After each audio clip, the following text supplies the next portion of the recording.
తను నిరపరాధి, ఈ నేరాలతో నాకు సంబంధం లేదు, ఈ నిందలతోటి నాకు సంబంధం లేదు, ఆ అమ్మాయే నన్ను కలుసుకుంది, ఆ అమ్మాయే నా దగ్గర పని అడిగింది, ఆ అమ్మాయే నాతో పరిచయం పెట్టుకుంది, ఆ అమ్మాయే నన్ను ఆరాధిస్తోంది, ఆ అమ్మాయే నన్ను పెళ్లి చేసుకోమని వేధిస్తోంది. జానీ మాస్టర్ గారి సైడ్ నుంచి 1 పాయింట్ కూడా లేదా?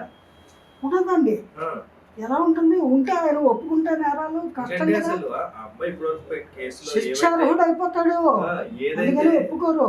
మెన్షన్ చేశారో ఆ పాయింట్స్ అన్ని కూడా అన్ని మీరు చెప్తున్నారు. జానీ మాస్టర్ విషయంలో ఆమె వచ్చింది, ఆమె చేసింది, ఈమె చేసింది, కానీ ఆమెనే వెళ్ళి కేసు పెట్టింది కదా. అవును, అంటే ఆవిడ అన్ని రకాల ప్రయత్నాలు చేసింది. నేను దేనికి లొంగకపోవడంతో కసి కొద్దీ నా మీద కంప్లైంట్ ఇచ్చింది అనే చెబుతారండి. అయితే ఈ కేసు ఎక్కడ బలపడుతుంది? సాక్ష్యాధారాలు స్ట్రాంగ్గా కనుక ఉంటే, ఈ ఏవైతే ఆరోపణలు చేశారో వాటన్నిటికీ కూడా బలమైన సాక్ష్యాధారాలు కనుక ఉంటే, అప్పుడు న్యాయస్థానానికి ఈ కేసు వెళ్ళాక అక్కడ వాదోపవాదాలు జరిగిన మీదట జడ్జి గారికి మొత్తం విషయము అవగతం అవుతుంది. అప్పుడు వారు ఫైనల్గా తీర్పు ఇస్తారు. అంతవరకు నిందారోపణలు చేసిన వాళ్ళు కానీ, లేదా నిందితుడిగా అక్కడ ఆరోపించబడిన వ్యక్తి కానీ దోషి అవ్వరు. రెండోది, ఎవరు తాను దోషి అని అంగీకరించరు కూడా ఇక్కడ. అందుకని పోలీస్ కస్టడీలో ఉన్నంత వరకు ఎవరైతే అక్కడ నిందారోపణలకు గురై ఉన్నారో వారు నేను ఏ నేరము చేయలేదు, నిరపరాధిని అనే అంటారు. ఎన్ని రకాలుగా పోలీసు వారు ఆ కంప్లైంట్ని దృష్టిలో పెట్టుకొని ప్రశ్నలు అడిగినప్పటికీ కూడా ప్రతి ప్రశ్నకి నాకు తెలియదు, నాకు సంబంధం లేదు, నేను నిరపరాధిని, నేను అమాయకుణ్ణి, నా పని ఏమిటో నేను తలంచుకు చేసుకొని వెళ్ళిపోయేవాడిని, నా ఎదుగుదలని చూసి ఓర్వలేక ఆ అమ్మాయికి వెనక ఉండి లేదా పక్కనే ఉండి ఎవరో ప్రోత్సహించి నా మీద ఇలా తప్పుడు కేసులు పెట్టించారు అనే చెబుతారు. కానీ అవునండి నేను ఆ రోజుకి అరవంలో అమ్మాయిని ఆహా ఊహు చేశాను అని ఎవరు ఒప్పుకోడు. అలాగే బొంబాయిలో హోటల్ రూమ్లో నేను అమ్మాయితోటి ఫిజికల్గా కాంటాక్ట్ పెట్టుకున్నాను, అమ్మాయికి ఇష్టం లేకపోయినా బలవంతంగా నా కోరిక తీర్చుకున్నాను, రేపు చేశాను అని ఎవరైనా చెప్తారా? భలేవారే అండి మీరు, చెప్పరా? అది వాస్తవమే అయితే సాక్ష్యాధారాలు కనుక అక్కడ గట్టిగా ఉంటే నిరూపిస్తారు. కానీ ఏ పాయింట్ లేకుండా జానీ మాస్టర్ లాంటి పెద్ద వ్యక్తి మాట్లాడిన తర్వాత రేపొద్దున ఆయన నిజంగా కూడా దోషి నిర్ధారణ అయితే అంతే బ్యాడ్ నేమ్ కూడా మూట కట్టుకోవాలి కదా జానీ మాస్టర్. అంటే పాయింట్ లేకుండా ఆయన కూడా మాట్లాడారు కదా, అది కూడా అనుకోవచ్చు కదా. అందుకే మొదటి నుంచి నేను చెప్పేది ఏమిటంటే, ఎవ్వరూ కూడా వాస్తవాలు తెలియనప్పుడు ఫలానా వాళ్ళని దోషి అని అనకూడదు. వాళ్ళల్లో నిర్దోషిత్వాన్ని నిరూపించుకోవడానికి వాళ్ళు అక్కడ విశ్వ ప్రయత్నము చేస్తారు. బట్ ఇద్దరిలో ఎవరో ఒకళ్ళైతే దోషి ఉంటారు.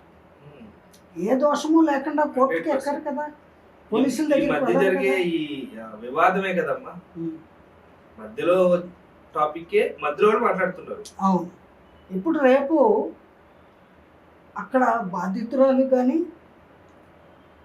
పటిష్టమైనటువంటి సాక్ష్యాధారాలు కనుక ఉంటే అప్పుడు వీళ్ళు నేరము ఒప్పిస్తారు.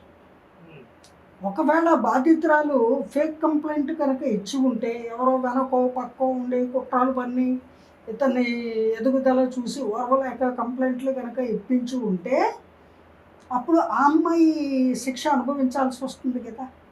అందుకని ఇవి ఆలోచించకుండా అంత ఈజీగా ఆడపిల్ల ముందుకు వచ్చి నేను నా శీలాన్ని కోల్పోయాను, ఇతను నన్ను మానభంగం చేశాడు, అనేక సంవత్సరాలుగా నన్ను పెళ్లి చేసుకుంటా అని చెప్పి మతం మార్చుకోమని చెప్పి రేపుల మీద రేపులు చేస్తూనే ఉన్నాడు, లైంగికంగా వేధిస్తూనే ఉన్నాడు అని అంత ఈజీగా కంప్లైంట్ ఇవ్వదండి. అక్కడ తనను తాను బ్యాడ్ చేసుకుంటున్నట్టేగా అమ్మాయి. 100% ఆల్రెడీ దానివల్ల ఏం పొందుతుంది?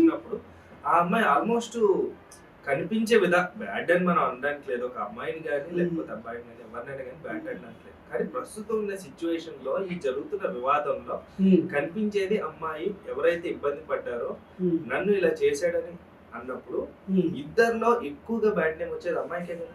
ఆల్రెడీ రాలేదని మనం అనుకోవడానికి కూడా లేదు కదా. అవును, ఇవన్నీ ఆలోచించి అంత పెద్ద వ్యక్తిని అతను చేసిన తప్పుని 10 మందికి తెలియచెప్పాలి అనే తాపత్రయము ఉన్నప్పటికీ తనకి ఆ ధైర్యము కానీ తనకి ఎవరైనా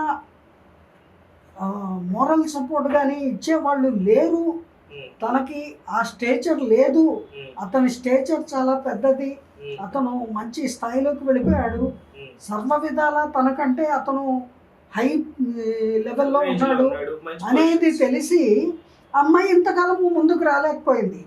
ఇప్పుడు ధైర్యం చేసి వచ్చింది అంటే అది మనము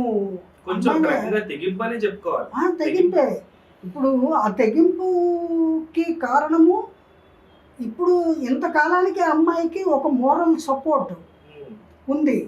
ఆ మోరల్ సపోర్టు ఇచ్చారు అని అంటే అక్కడ వాస్తవం లేకుండా మోరల్ సపోర్ట్ కూడా ఎవరు ఇవ్వరండి. ఎందుకంటే రేపు వాళ్ళ పేర్లు కూడా ఇతనైనా బయటికి తీసుకొస్తాడు, అమ్మాయి అయినా చెప్తుంది కదా, చెప్పాల్సిన పరిస్థితి వస్తుంది. మాట్లాడుకుంటారు కదా, ఎట్లా మన మాధ్యమాల్లో రాకపోయినా కోర్టులో వస్తాయండి ఇవన్నీ. అవి వచ్చినప్పుడు వాళ్ళు కూడా వాళ్ళ యొక్క ఒపీనియన్ని వాళ్ళు ఎందుకు అమ్మాయికి మోరల్ సపోర్ట్ ఇస్తున్నారో చెప్పే పరిస్థితి రావచ్చు. అందువల్ల అంత ఈజీగా ఏ ఆడపిల్ల తెగించి ఒక స్థాయిలో ఉన్న వ్యక్తి మీద కంప్లైంట్ ఇవ్వడానికి సాహసించదు. Unless and until she is damaged by that person అనేది అక్కడ స్పష్టంగా తెలుస్తుంది.